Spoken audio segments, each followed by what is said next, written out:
Welcome to my channel, my friend. Let me ask you a question. Can love change a king's life? Can love be more powerful than a crown? Today, I will tell you a true story. A story of one man who had everything: power, money, a palace, but gave it all away for love. Would you do the same? Comment below. Have you ever felt that love is more important than everything else? Stay with me, because this story will open your heart, teach you English, and show you what real love means. Chapter 1. A Lonely Child. He was born a prince. His name was Edward. The world said, one day he will be king. But Edward did not feel special. He did not feel happy. He felt alone. His father was a strong man. His name was King George. He was tall and proud, but he was not kind. He did not smile. He did not like children. Sometimes, when Edward spoke too much, his father said, "Why is this boy always talking? He's too noisy. Be quiet." That hurt Edward's heart. His mother was Queen Mary. She looked beautiful on the outside, but inside, she was cold. When Edward cried, she did not come close. She did not hold his hand. She said, "It does not matter if a child is happy or sad. A child must be quiet and strong." But Edward was only a boy. He needed love. He needed care. They lived in a palace. It had 600 rooms, many bathrooms, many kitchens, many sitting rooms. But Edward had no place to feel safe.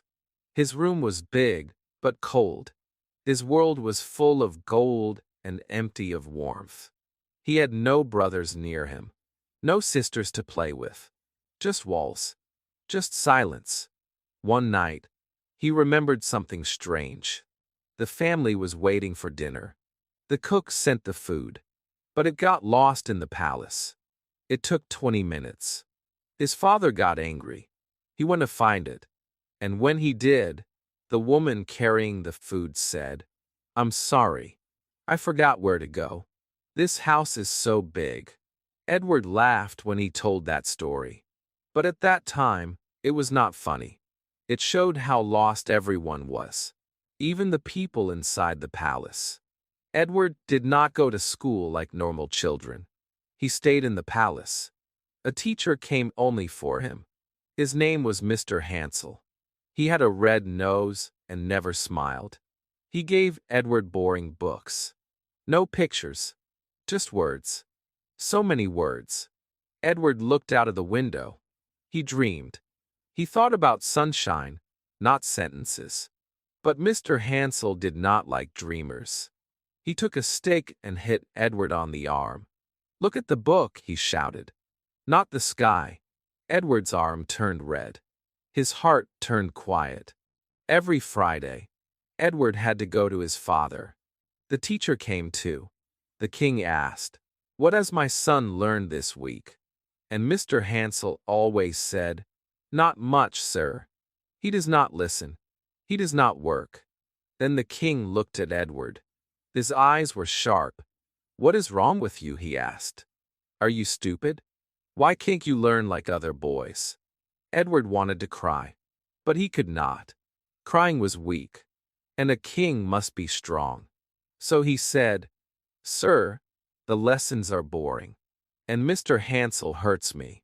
The king did not care. He said, "You are soft. You will never be a good king. Go to your room, and stay there until morning." And so Edward went to his room. Every day felt the same. Long hours. No play. No joy. Just quiet walls and sad thoughts. He had no friends. No one to talk to.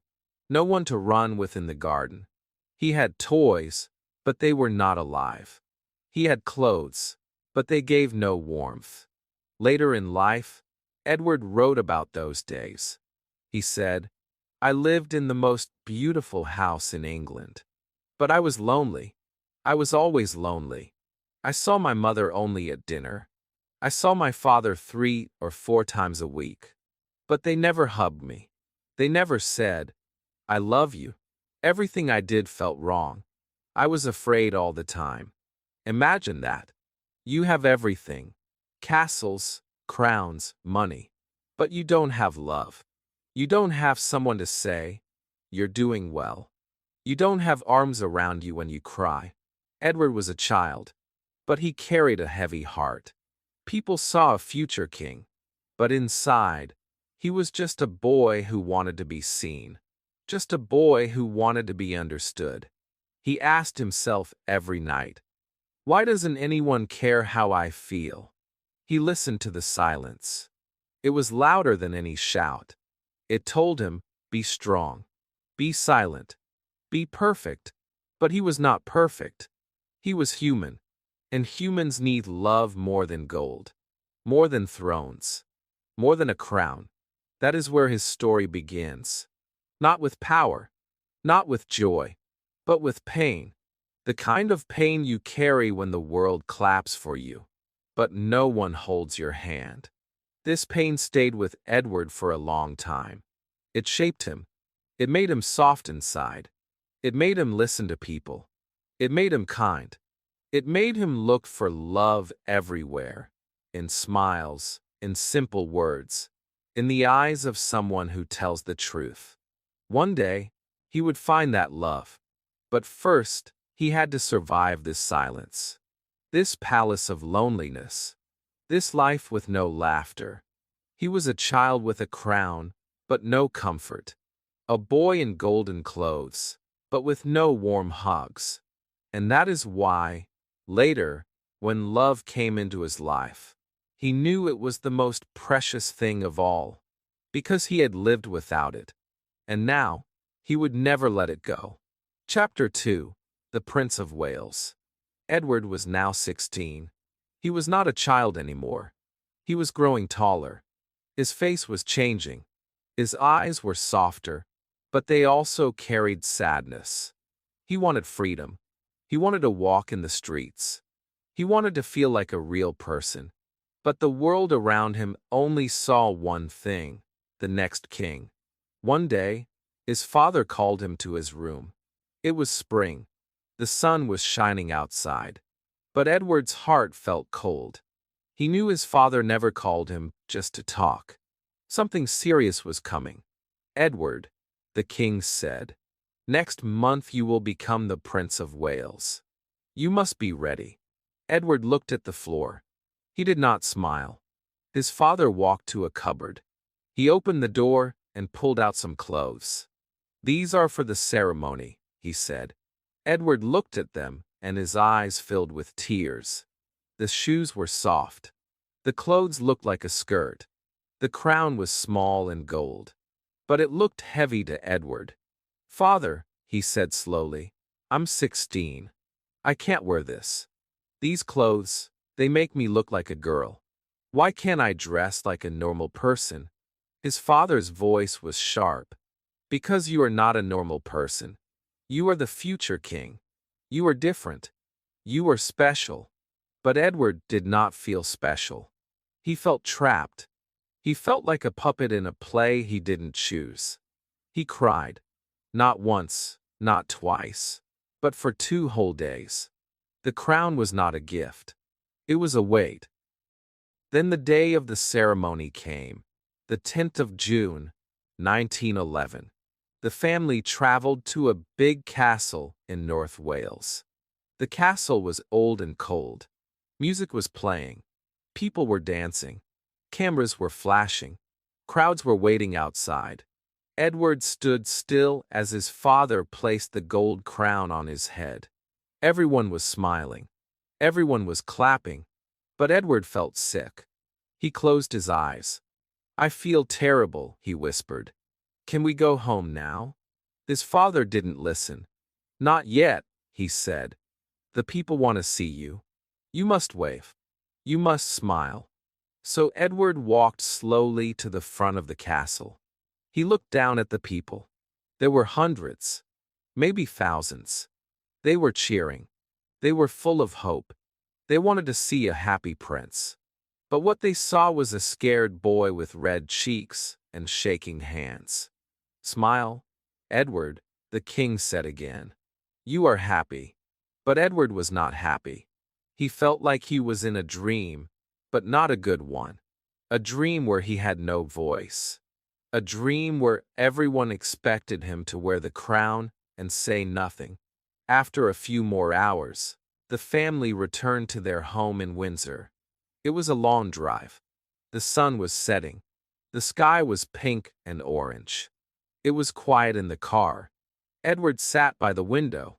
He took off his soft shoes and looked out. He thought about the people. He thought about the music. He thought about the cold gold crown on his head. He said nothing, but inside his heart, he made a promise to himself. Never again, he thought. Never again will I pretend. Never again will I smile when I want to cry. Never again will I wear something I hate just because others say I must. One day, I will choose. I will choose my life.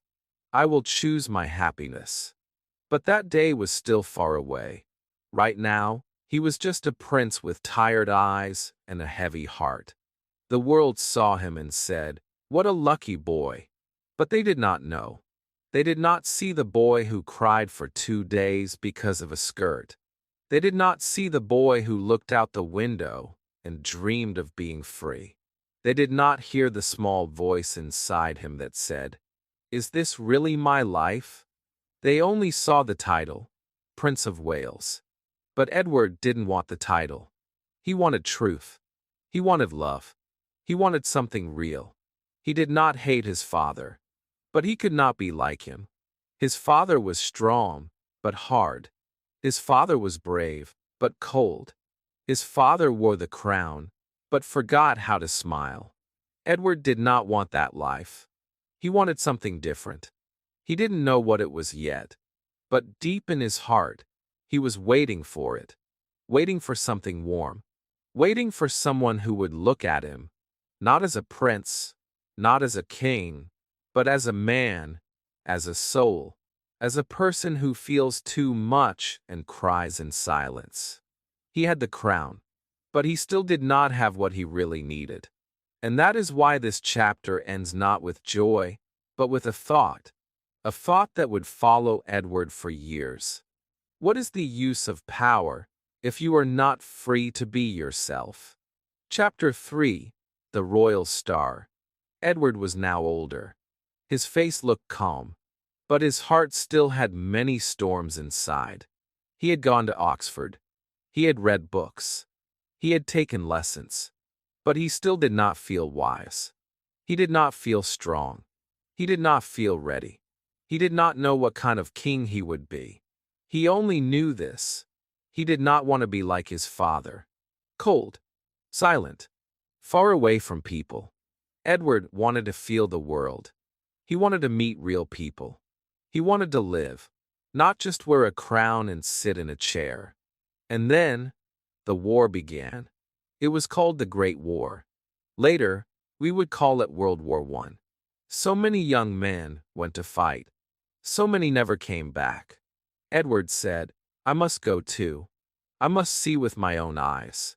I must learn what life really is." He did not stay in the palace. He did not hide in gold rooms.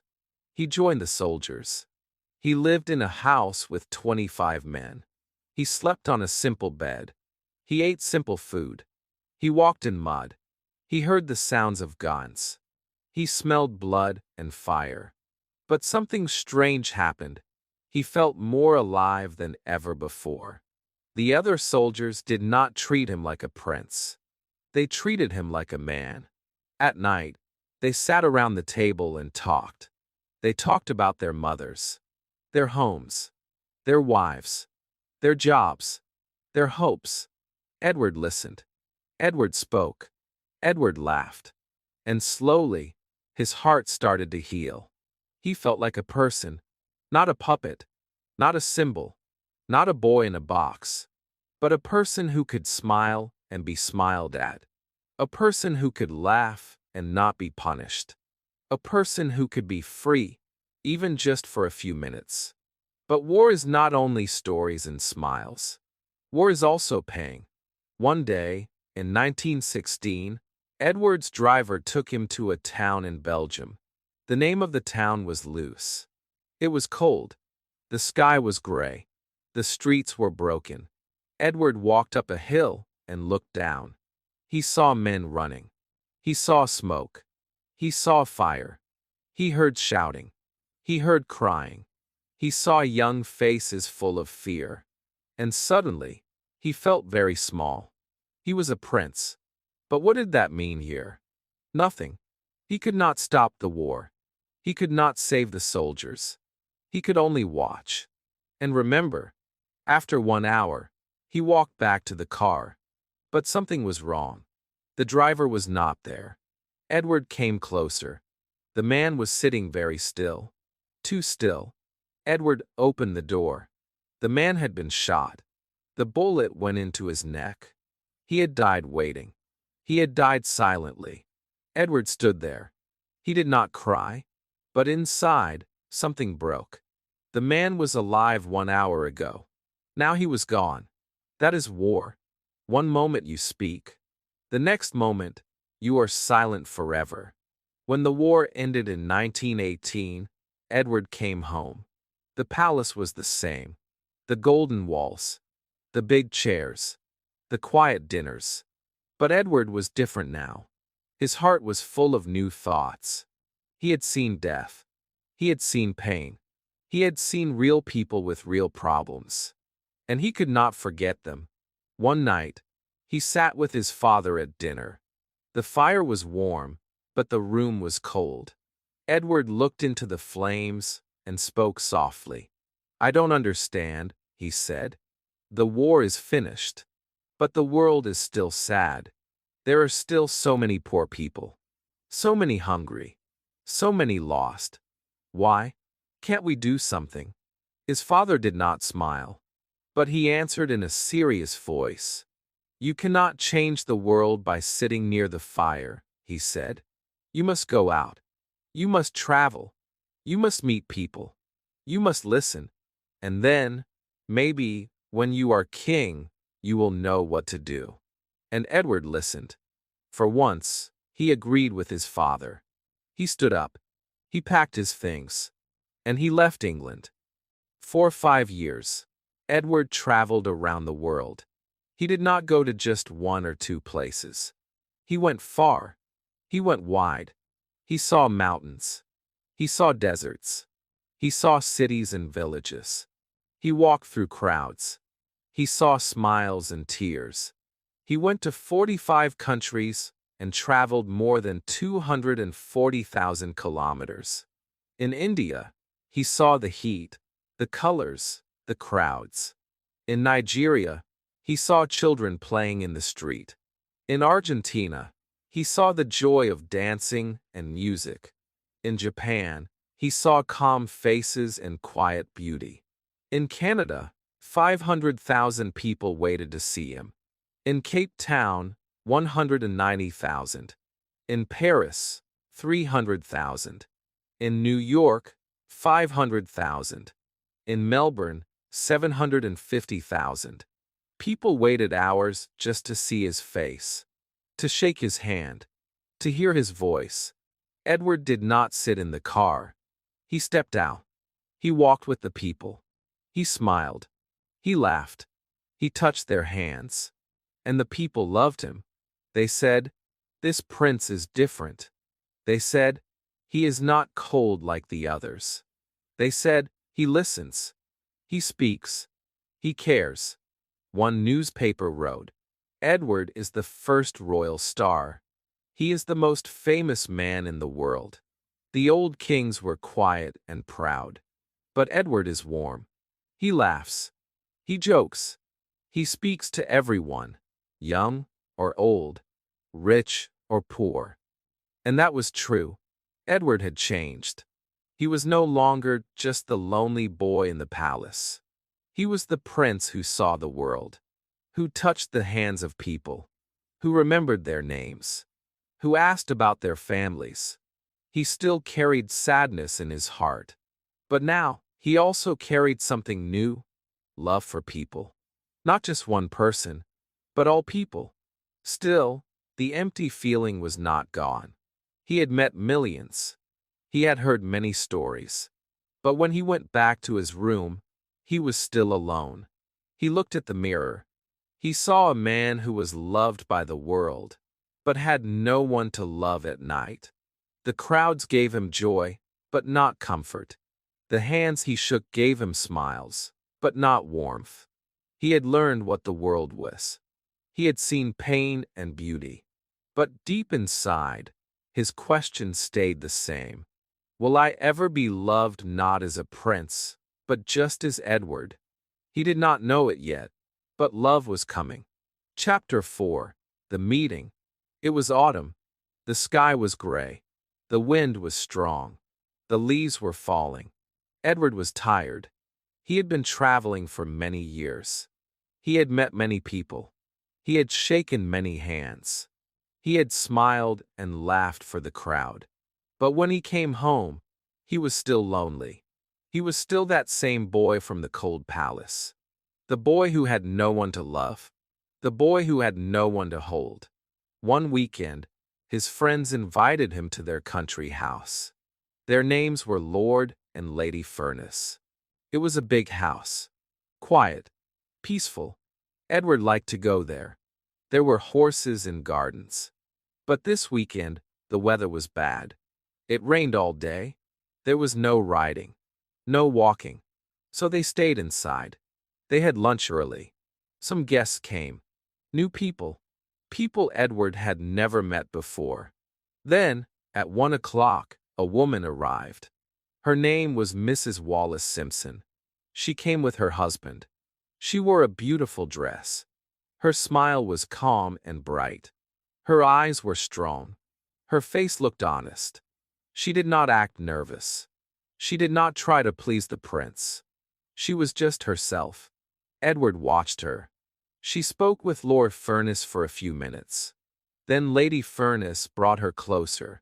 "Sir, this is one of my dear friends," she said. "Mrs. Wallis Simpson." Edward looked at her. He said, "How do you do, Mrs. Simpson? Please sit down." She sat. Lady Furness left. And now they were alone. The room was quiet. There were flowers on the table. The windows showed the falling rain. Wallace looked tired. She had a cold. Her eyes were red. Edward noticed. "Our English houses are not warm enough," he said. "We don't have American heating here."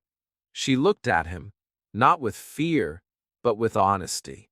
She said, "You have disappointed me, sir." Edward blinked. "Why is that?" he asked. "Because everyone asks me the same thing. They all say, 'We don't have heating like America.'" I thought the Prince of Wales would speak about something more interesting. Edward laughed. Really laughed. Not like a prince. Like a man. Like a child who finally heard something real. Wallace looked confused. "Did I say something wrong?" "No," Edward said. "You said the truth." "That is rare." She said, "But why is that funny? Don't people always tell the truth?" Edward shook his head. "No, not to me. If I say the sky is yellow, they say, 'Yes, sir.'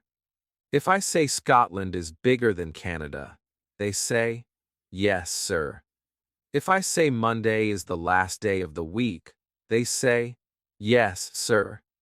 But you just told me I was boring. And I like that." Wallace laughed too. Then she looked down at Edward's pants and shoes. "Can I say one more thing?" she asked. "Yes, Mrs. Simpson. Say anything. It's your trousers. They're black. Your shoes are brown. These colors don't match. They look funny together." Edward stood up and looked in the mirror. "You are right," he said. "I look very strange. Next time we meet, I will dress better." After that, they went to lunch. There was a big table. Many people. Wallace sat far from Edward, but he kept watching her. She laughed with Lady Furness. She moved her hands when she spoke. Her fingers were long and beautiful. Her voice was soft but strong. Then, for a moment, she looked at Edward and smiled. That smile went straight into his heart. It was not just a nice smile. It was a real smile. And Edward felt warm. He had not felt that in years. After lunch, Wallace stood up. "We have to leave now," she said. "There is another party in London." Edward wanted to stop her. He wanted to say something, but he did not know what to say. He stood there, quiet. They shook hands. Her fingers touched his palm. Then she walked away. He sat down next to Lady Furness. "Tell me about Mrs. Simpson," he said. "What do you want to know?" she asked. "Everything," he said. Lady Furness smiled. "Then come walk with me in the garden. I can speak more freely there." They walked slowly under the trees. The rain had stopped, but the leaves were wet. The garden was quiet.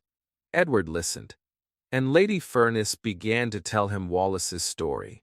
Edward did not know it then, but this moment, this meeting, would change his life. Forever. Edward did not sleep well that night. He thought about her eyes. He thought about her voice. He thought about her courage. She was not afraid to speak the truth. She did not pretend. She did not say, "Yes, sir," to every word. She looked at him like a man. Not a prince. Not a king. Just a man. And Edward, for the first time, felt seen. He remembered that feeling the next day. And the next. And the next. He saw many women before. Beautiful. Perfect. But they all looked at the crown, not the heart. They wanted the title. They wanted the power. They wanted the fairy tale. But Wallace did not want any of that. She told the truth. She laughed at his clothes. She smiled with real eyes. She was not a dream. She was not a painting. She was alive. And something inside Edward whispered, "This woman is different. This woman is real." He had no plan. He had no big idea. But he knew he wanted to see her again. That was the beginning.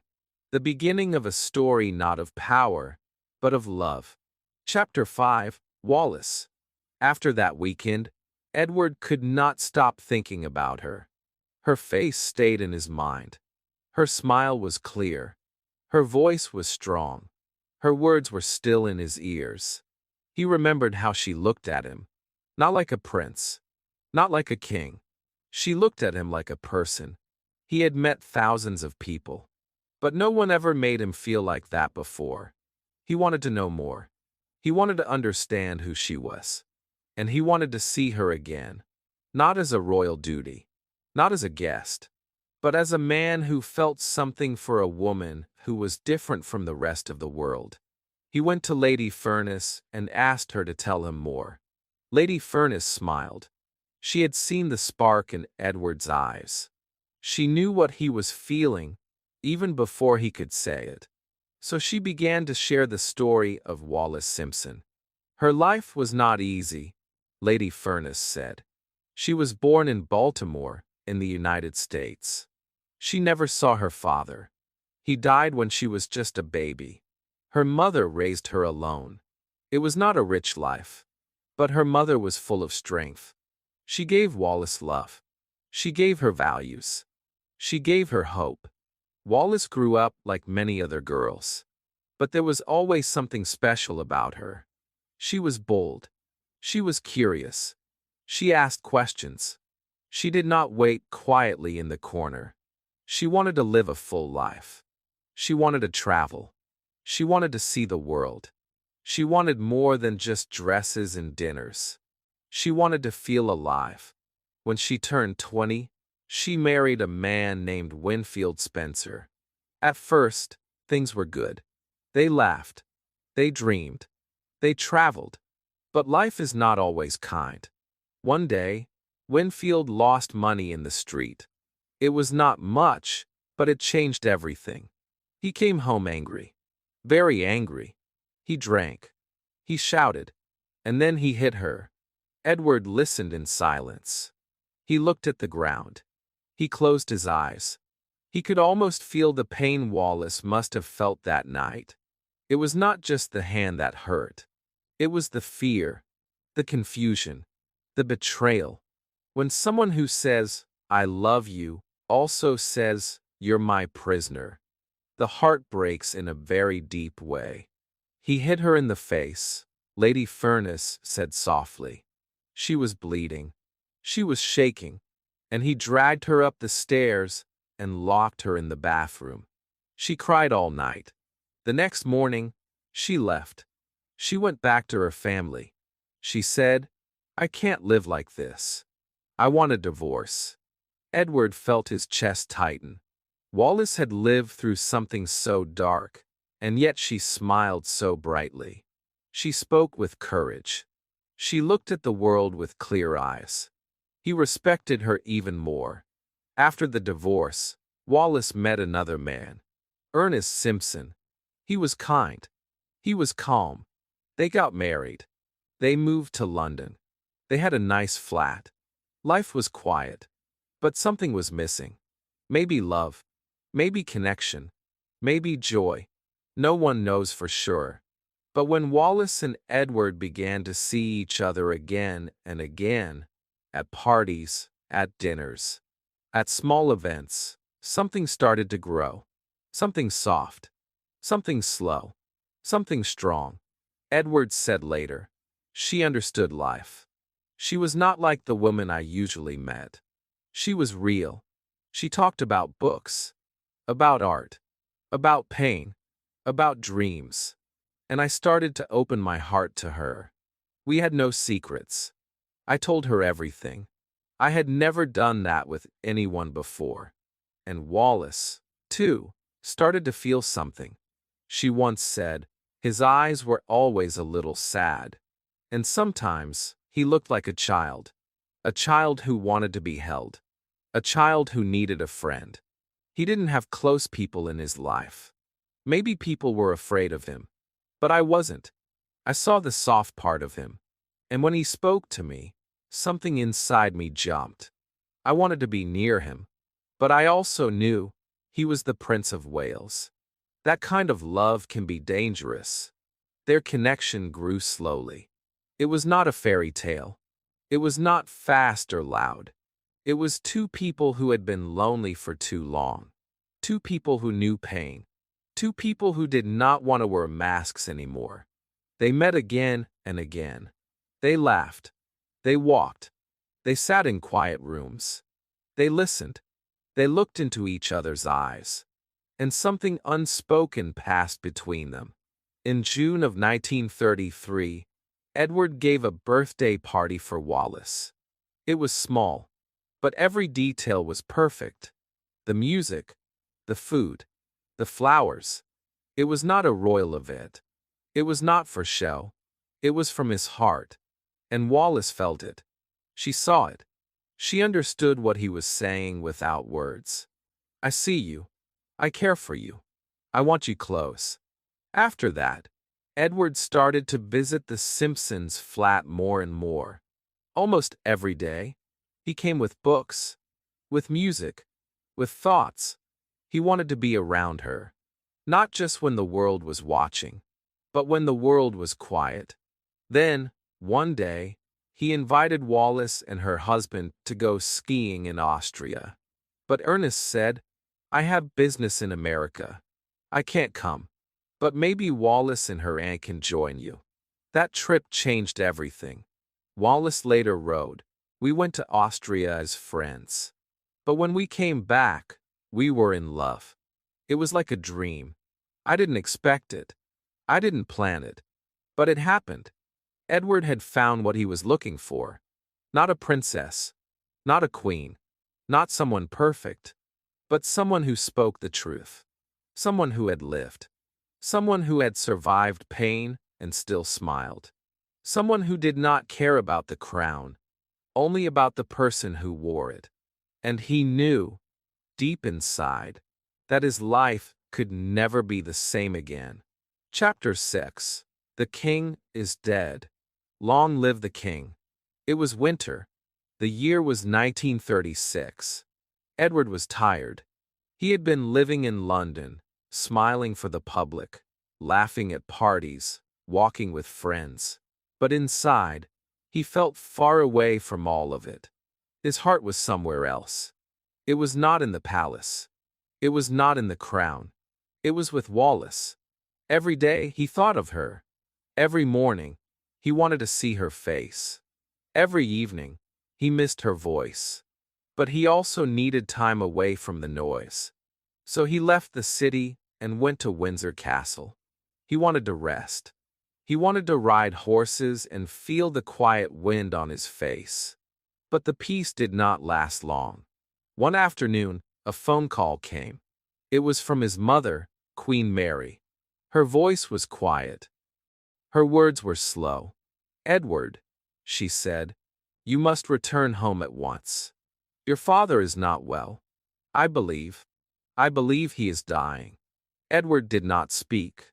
For a moment, he just held the phone. He listened to the silence between his mother's breaths. Then he said, "I'll come now." He got into the car. The sky was gray. The roads were wet. The trees had no leaves. Everything felt heavy. When he arrived at the palace, the servants opened the door quickly. No one said much. No one needed to.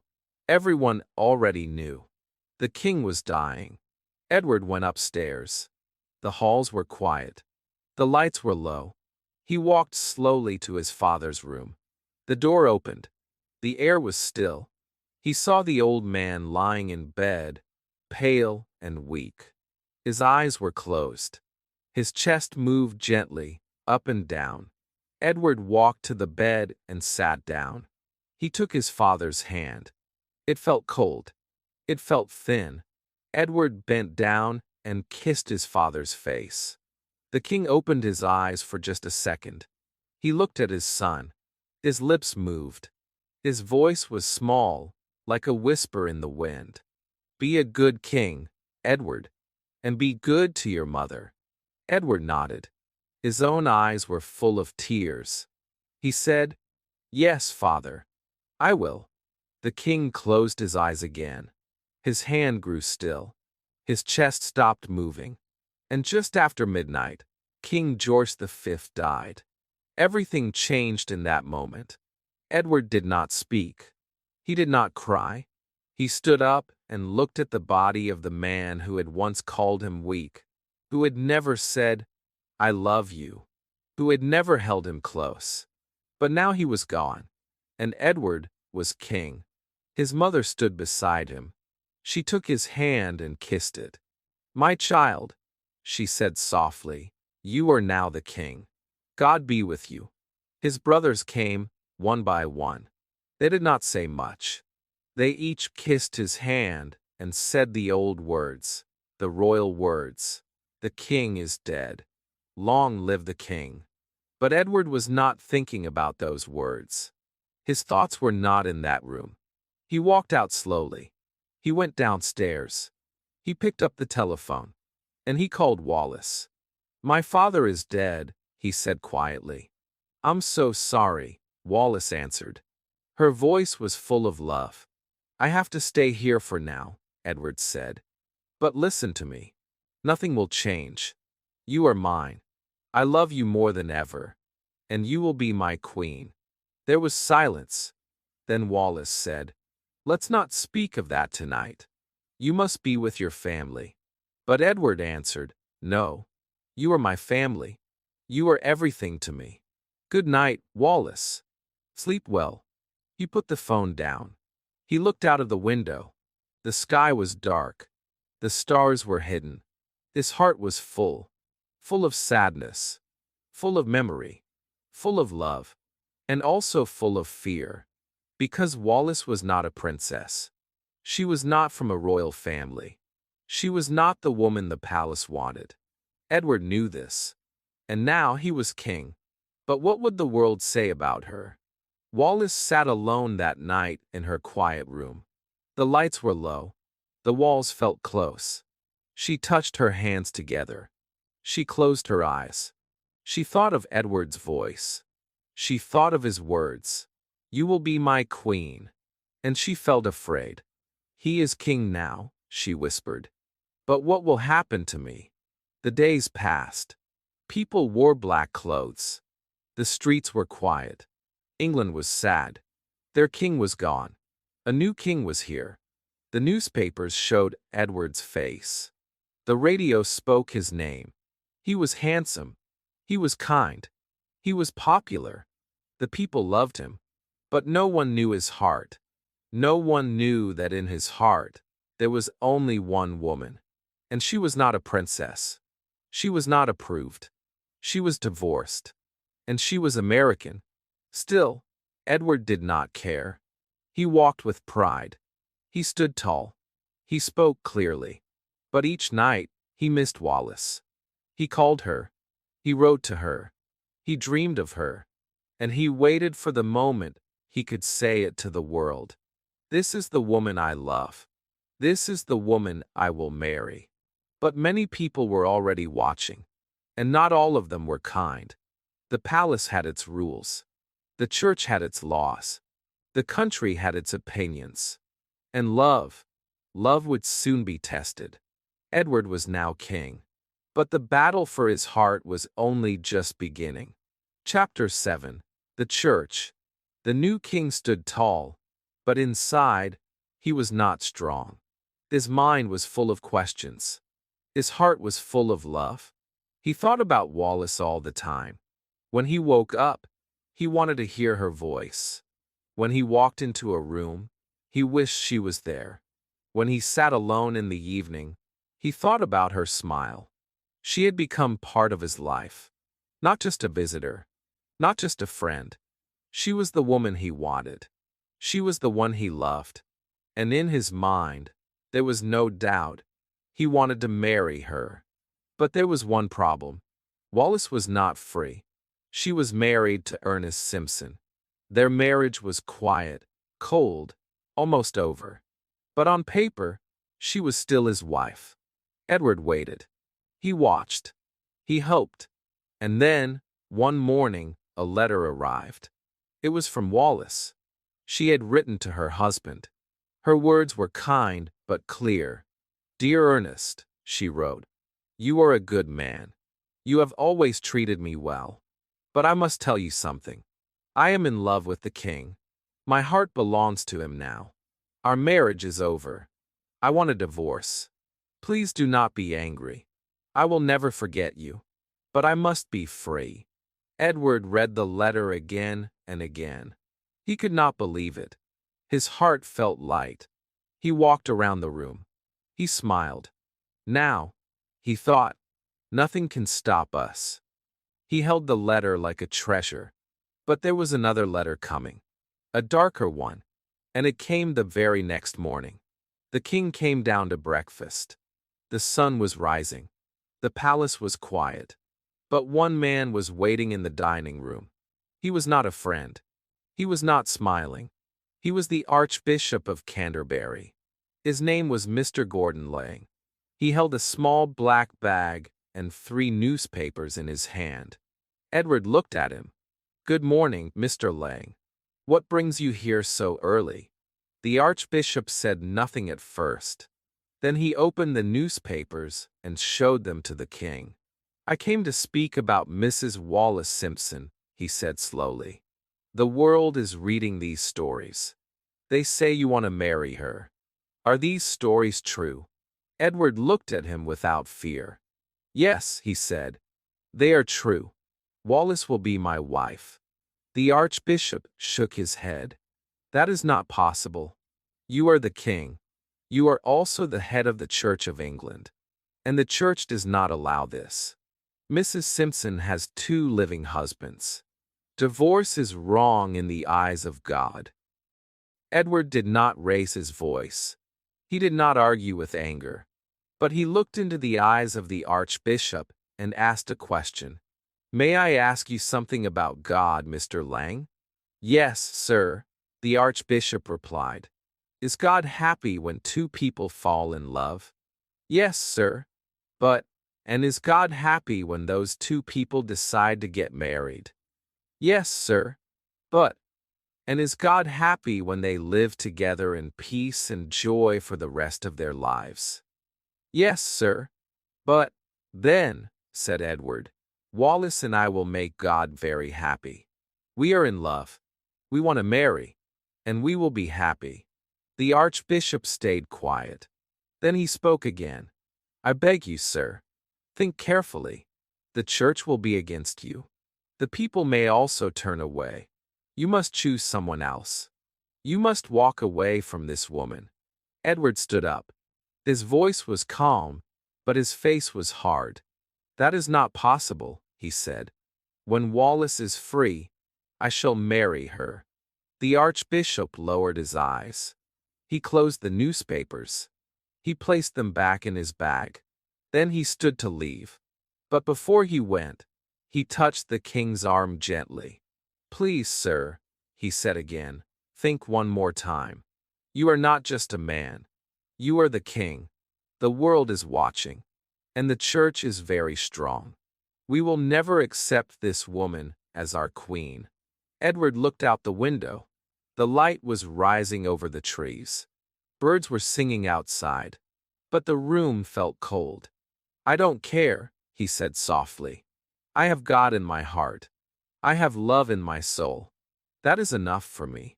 The Archbishop turned and left. Edward stood alone. His hands were shaking slightly. But he was not afraid. Not anymore. Because for the first time in his life, he had made his own choice. He would not follow the church. He would not follow the old rules. He would follow love. That night, Edward walked in the garden. The moon was full. The stars were bright. He looked at the sky and whispered to himself. How strange, he said. They say I cannot love. They say I cannot be happy. But what kind of king is a king without love?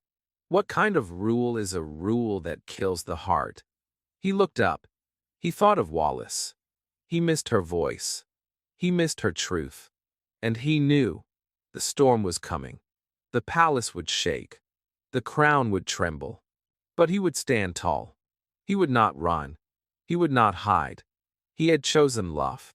And he was ready to pay the price. The news spread. The church was not quiet. The leaders were not silent. Whispers filled the air. Some people said he was brave. Some people said he was wrong. But no one could stop it now.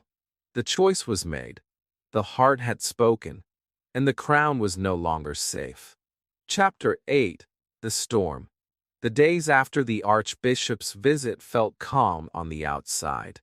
The sky was blue. The wind was soft. People walked through parks. The newspapers showed smiling pictures of Edward. They called him the modern king, the people's king, the king of style. But under all the smiles, a storm was growing. It did not come from the sky. It came from behind closed doors. It came from long meetings, from quiet whispers in dark rooms. It came from the old voices, the church, the family, the government. All of them were speaking. All of them were saying one thing. This cannot happen. But Edward did not care. He smiled. He walked through his garden. He sent letters to Wallace. He picked flowers and thought of her. He looked at the sun and said to himself, she will be mine. We are close now. Very close. He wanted to take her away for a little time. Just a short holiday. Far from all the eyes. Far from the pressure. Far from the noise. So he planned a journey. A quiet trip across the Mediterranean Sea. He and Wallace sailed through warm waters. They laughed. They walked on soft sand. They ate dinners under the stars. They met leaders and kings in other countries. They spoke with the Prime Minister of Greece. They visited Ataturk in Turkey. They saw King Boris in Bulgaria. But Edward was not focused on politics. He did not want to talk about power. He wanted to hold Wallace's hand. He wanted to sit with her, with no crown on his head, with no weight on his shoulders, just as a man with a woman. A man who had found love and wanted to keep it. One afternoon, the sun was hot. Edward took off his shirt. He wanted to feel the sun on his skin. He lay back in a chair. He closed his eyes. For the first time in weeks, he felt peace. But he did not see the man hiding behind the wall. A young photographer was there. With a camera. Quiet. Quick. He took a photo of the king. No shirt, no socks, no tie, and sent it to the newspapers. The photo went everywhere. When Edward came back to London, there was a letter waiting for him. It was from an ordinary man. Not a politician. Not a priest. Just a citizen. His name was Mr. Albert Thompson. He lived in Birmingham. He wrote, "Dear Sir, I saw a picture of you in the newspaper this morning, and I felt sad. I have never seen a king dressed like that before. No shirt, no tie, no hat, no socks, just short trousers. You look like a boy on the beach. But you are not a boy. You are the king, and I expected more from you." Edward smiled at the letter. Then he laughed. Then he threw it into the fire. He said, "Let people talk. I want to be real. I want to be human." But that fire was not small. That fire had started to spread. People in power were watching, and they were not smiling. Soon after, the Prime Minister, Mr. Stanley Baldwin, came to see Edward. He was polite, but serious. He did not smile. He did not bring good news.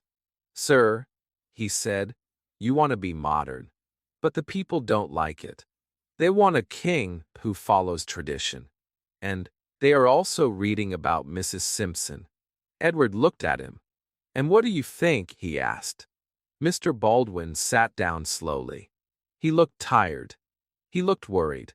"She has been married twice," he said. "Her first husband is alive. Her second husband is still your friend. You must understand what that means. The law is clear. The church is firm. You cannot marry her and remain king."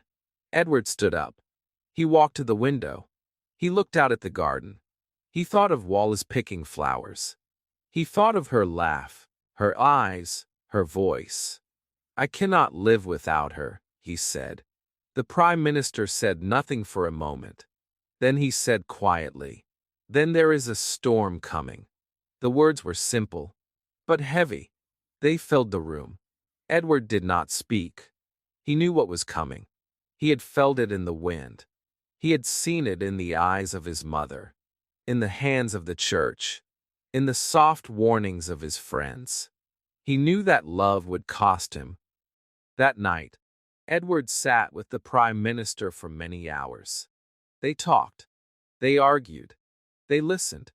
They did not agree. There were many questions. But at the end, there was only one answer, one truth. And Edward spoke it clearly. "You say she cannot marry a king. Then I will not be king. I will give the crown to my brother. I will walk away. I will leave this country. I must follow my heart. You tell me it's a crime to love. You tell me it's wrong to be happy. What a strange world we live in." He picked up the phone. He called Wallace. His voice was quiet. "The Prime Minister says a storm is coming," he said. "So I want you to leave. Go to France. I will call you soon." Wallace said goodbye. She packed her bags. She stepped onto a boat. She watched the land disappear behind her, and her heart felt heavy. Edward went to his mother next. He entered the room slowly. She was sitting near the window. Her face was hard. Her eyes were cold. She did not look at him with love. She looked at him with disbelief. "Do you understand what you are doing?" she asked. "Look outside that window. There are 400 million people who call you king. They trust you. They need you. And now you will leave it all for that woman." Edward's voice was soft, but his words were clear. "Yes, mother. I love her." The queen stood up. "Love," she said. "You are the king. You must love your people. You must love your duty." Edward looked down. But I am also a man, he said, and I can't pretend anymore. She did not hug him. She did not cry. She only turned away. Go, she said. But know this. When you leave, you lose more than a crown. You lose your family. You lose your country. You lose everything. That night, Edward called Winston Churchill his old friend. His voice shook. I have some sad news, he said. I am leaving England. I am never coming back. George will be king. Churchill was shocked. No, sir, he said. You are free. You must fight. Edward said, I've seen war. I don't want to fight again. Churchill said, but the people love you. Edward looked at the floor. Perhaps, but love is not enough for them. It is enough for me. Chapter 9. The Woman I Love. The day was quiet, but Edward's heart was not.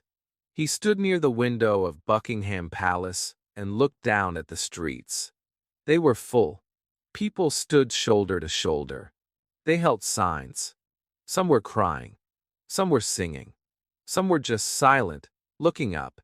One voice shouted through the dark, Edward, we love you. Another shouted, Long live the king. And again, long live love. Inside the palace, the rooms were still. But Edward could feel the voices reaching him. They came through the walls, through the windows, into his chest, into his heart. He put his hand on the glass and whispered to himself, Why is this happening? What have I done wrong? The door opened. It was Winston Churchill. Edward turned around and tried to smile, but the smile was weak. It did not stay. He walked slowly to the table and sat down. This is my last night in England, he said. The last night in the only home I've ever known. Churchill said nothing. He understood. Edward stood up again. He walked to the window. His face was tired. His shoulders were low. But his voice was still calm. I love this country. I wanted to be a good king. Not just a man with gold on his head. I wanted to help people. I wanted to change things. But they stopped me. All of them.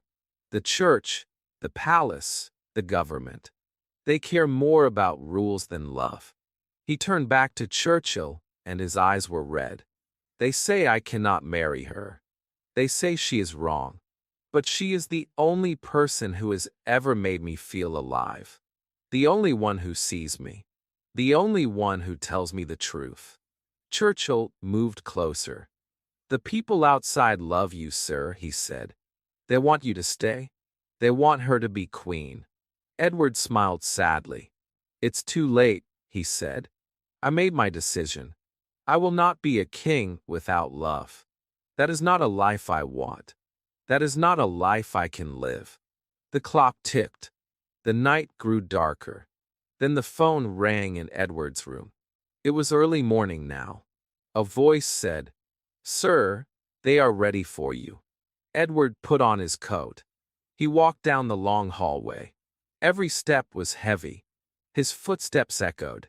He passed old paintings, old chairs, old memories. He passed the room where he ate dinner as a child. He passed the stairs where he once sat alone, listening to silence. He was not that boy anymore. He was a man, and he was walking toward the end of something big. The family waited in the next room. His mother sat by the window. Her face was hard. His brother stood beside her. No one smiled. No one spoke. On a small table, there was a paper. Just one paper. But it carried the weight of a kingdom. Edward walked over. He sat down. He read the words slowly. He did not shake. He did not cry. I, Edward VIII, King of Great Britain, King of India, King of Australia, King of New Zealand, King of Canada, King of Kenya, King of Nigeria, King of Burma, King of Malaya, King of Singapore, and King of 32 other countries, have today given the crown to my brother George. God be with him and all his people. December 10th, 1936. He took the pen. He wrote his name, the name of a king. And then, no longer a king. He stood up. He walked to his brother. He took his hand and kissed it. George looked at him. I never wanted this to happen, he said. This is the worst day of my life. Edward gave a small nod. Mine too. Then he walked to his mother. She did not open her arms. She did not rise from the chair. Her voice was like stone. Before I kiss you, she said, there are things I must say. I have never understood you. You were born to rule, but you ran away like a child. This morning you were a king. Tonight, you are just a man running from duty, from history, from family. Edward lowered his head. You think you are free, she said. But you are not. No one is free without their roots, without their people, without their name. She paused. Her voice became softer. I love you. I am your mother. That will never change. But if you marry that woman, you will break my heart. Edward said nothing.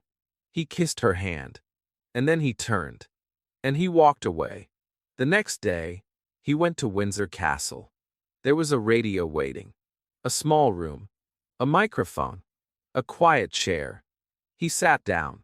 He looked at the papers in front of him. And then, he spoke to the world. Tonight, for the first time, I can speak freely. Earlier today, I gave the crown to my brother George. He is now your king. I will leave this country soon. I will travel to France. And I must tell you the reason why. I have found love. And I cannot carry the heavy weight of the crown without the woman I love beside me. My heart is with her. And I cannot live without her. I don't know what will happen next. Maybe I will never see England again. But I ask you to think of me when I sail across the sea. May God be with you. Long live King George. He finished the speech. He stood up. He took off the royal ring. He placed it on the table. He walked to the car. It was raining now. Just a light rain. But the driver said softly, "It's like the sky is crying, sir." Edward smiled. "Maybe it is," he said. The car moved through the streets. At 1:30 a.m., they reached the port at Portsmouth. A ship was waiting. Edward stepped out. A voice said, "The king is here." Edward stopped. He looked at the sea. He looked at the sky. "No," he said softly. "I am not the king. I am just a man in love."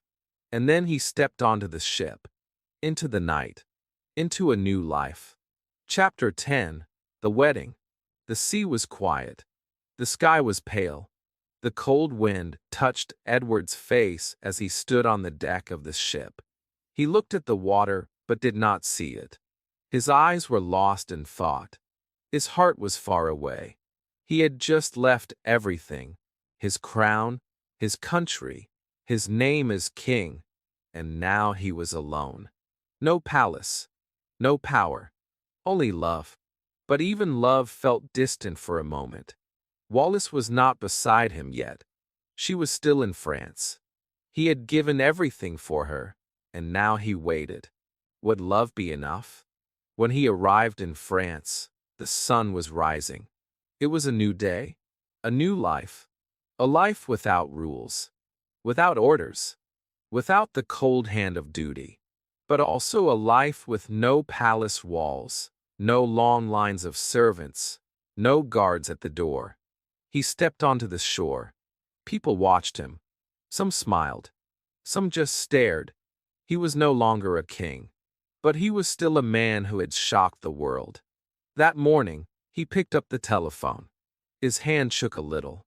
He dialed the number. And when he heard her voice, something inside him softened. He was no longer a prince, no longer a ruler. But he was still hers. "Did you hear me on the radio?" he asked. "Yes," she said. "Of course I did." "And how did you feel?" he whispered. Wallace was silent for a second. Then she spoke, with emotion in every word. I was sitting in my room, alone. I listened to your voice, and I cried. I put my hands over my face. I could not stop the tears. You gave up everything for me. You left your crown. You left your family. You left your whole world. And I love you. I love you more than I can say. With me, you will be the happiest man in the world. Edward smiled. I already am, he said. You are everything I need. You are my home now. The days passed slowly. Edward lived in France, and Wallace stayed nearby. But they did not meet right away. The world was still watching. Newspapers still wrote about them. People still talked in the streets. But Edward did not care. His decision was final. His heart was full. He had chosen love. Now, he just wanted to make it complete. 6 months later, they married. The date was the 3rd of June, 1937. It was a quiet day. No big crowds. No royal family. Not one member came to the wedding. Not his mother. Not his brothers. Not even his nieces or nephews. They stayed away. The crown had rules, and those rules said, do not stand beside him. But Edward did not need a crown. He only needed Wallace. They found a small place for the ceremony. It was simple, calm. The light came through the windows softly. Wallace wore a light blue dress. Edward wore a gentle smile. When he looked at her, he saw everything he had given up, and he saw that it was worth it. He held her hand. She looked into his eyes. They said the words. They gave each other their hearts. And with one kiss, they became husband and wife. They were now the Duke and Duchess of Windsor. Wallace was no queen in title, but she was his queen in every other way. After the wedding, Edward sat down and wrote a letter to his brother, King George. I was surprised, he wrote, that no one from the family came. But Wallace is now my wife. That will never change. We live in Paris now, but I still hope to return to England one day. I want to live in Windsor again, not as king, just as a man, with my wife beside me. The letter was sent, and after some days, an answer came. It was short, cold, clear. I'm sorry, Edward. You may return, but Wallace cannot. I do not accept her. I do not like her. She is not welcome in our home. Edward read those words again and again. His hands were still. His face showed no pain. But inside, something closed. Later he said, my brother pushed me away like a dog.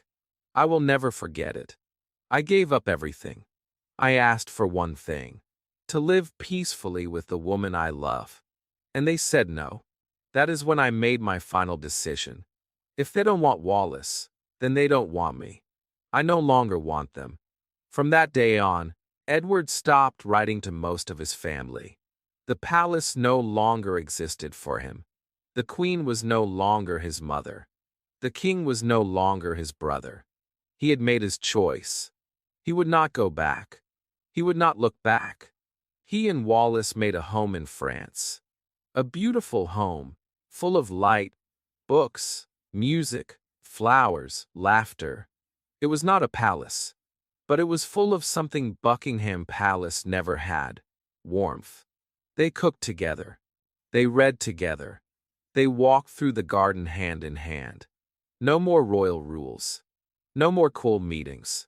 Just mornings with tea, quiet afternoons, and soft evenings of conversation and dreams. They traveled. They met friends. They smiled for the world, but they lived for each other. They were happy, and when the world called their love strange, they didn't listen, because they knew the truth. They had chosen what many could not. They had chosen real love over titles, feelings over fear, hearts over history. The world kept changing. Kings came and went. Wars rose and ended. New faces appeared in the newspapers, but Edward and Wallace stayed together. Through every year, through every season, through joy and through silence. People asked, was it worth it? And Edward always said the same thing. Yes, every single day. I lost a crown, but I gained a heart. I lost a kingdom, but I found peace. Wallace once whispered to a friend, he gave up the world for me. And in return, I gave him the only thing he ever wanted, to be loved, simply, deeply, and forever. Chapter 11. Paris. Paris was a new beginning. It was not England. It was not home. But it was peaceful. And Edward needed peace. Wallace needed peace. Together, they needed space to breathe, to laugh, to love without fear. In Paris, there were no palace walls. There were no royal rules. There were no men in black suits watching them. In Paris, there were only small streets, quiet cafes, soft lights. And the feeling of freedom. It was not the same life, but it was the right one. They found a house. It was beautiful, but not too big. There were trees around it. Birds sang in the morning. Flowers grew along the windows. The rooms had warm light. There were old books on the shelves. There were soft chairs by the fireplace. They made it their own. Slowly, carefully, with love. Edward did not miss gold furniture. He did not miss the cold, shiny rooms of Buckingham Palace. He had something better now. Comfort, love, laughter. A real home. They gave parties. Small ones. Happy ones. They invited artists, writers, travelers, friends from many countries. Wallace dressed in beautiful clothes. Edward smiled more than ever before. They traveled together. They visited new places. They walked side by side, not as king and queen, but as two people who chose love. They laughed over simple food. They sat under the stars. Sometimes they danced in the living room with no music, just because they could. No one told them what to do. No one told them how to live.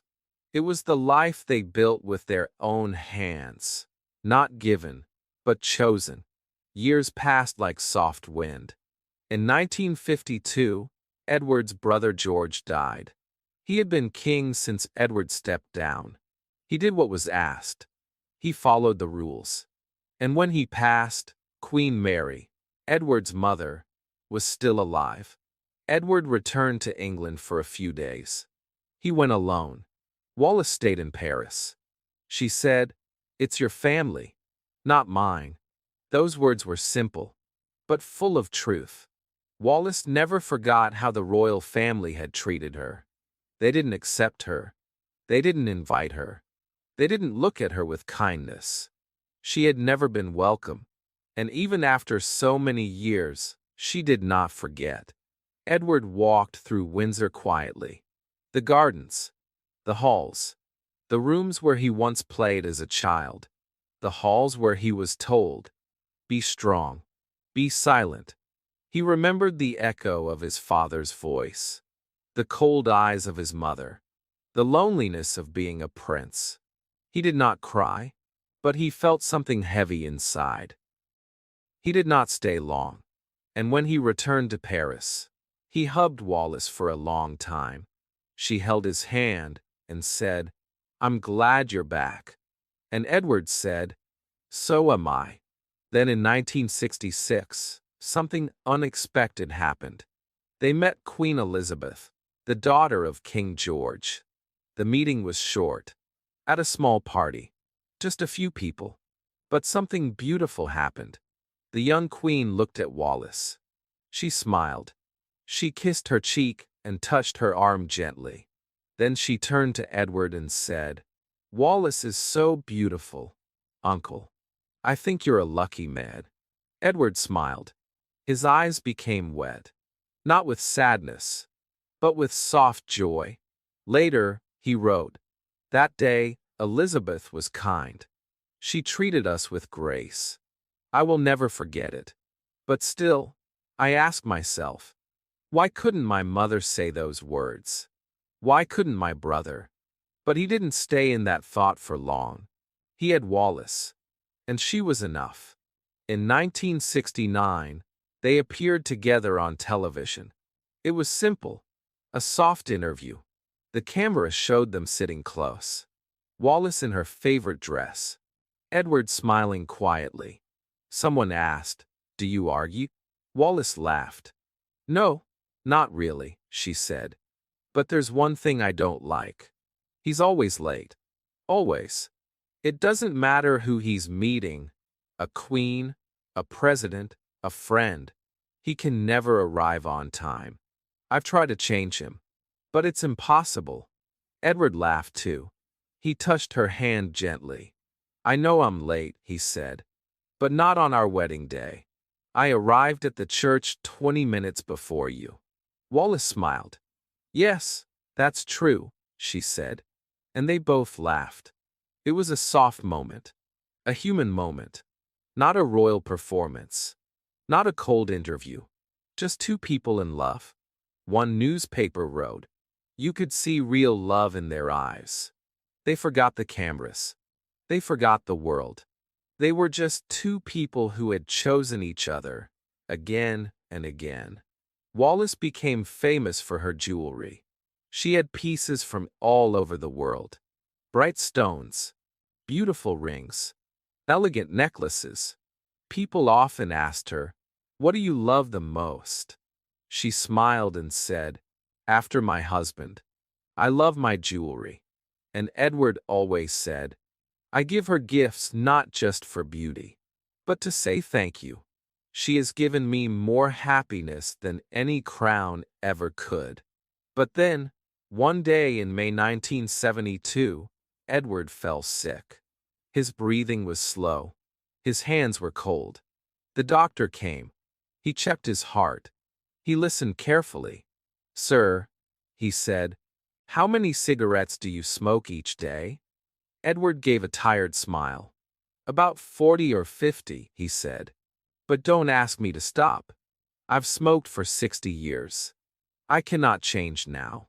That night, Edward called Wallace into the room. The lights were low. The air was quiet. "I feel tired," he said, "and I feel afraid. But I want you to know, I love you. You have been everything to me. A wife, a friend, a light in the dark. When I die, please take my body back to Windsor. Let me rest there. Will you do that for me?" Wallace could not speak. She held his hand. She nodded, and tears fell from both their eyes. Edward died 1 hour later. 3 days later, a plane arrived in Paris. A blue plane. It was quiet. Simple. Wallace went with it. She brought Edward's body back to England. For the first time, she entered Buckingham Palace.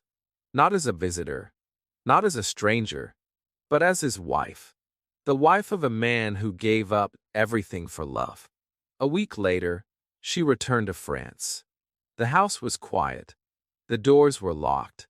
The flowers did not bloom like before. She sat in the dining room every day. She read his love letters. Again and again. Her eyes moved slowly over his words. "They were so beautiful," she said. Every word was love. She lived alone for 14 more years. She did not go out. She did not travel. She just waited. Then in 1986, her body became weak. She went to a small hospital near the house. And a few days later, she died. She was buried next to him. In Windsor. In the place that once said no. In the land that once pushed them away. One newspaper wrote, "In life, the Duke and Duchess could not live in Britain. But in death, they rest there together. Side by side. At peace." Chapter 12. Long Live Love. The garden was quiet.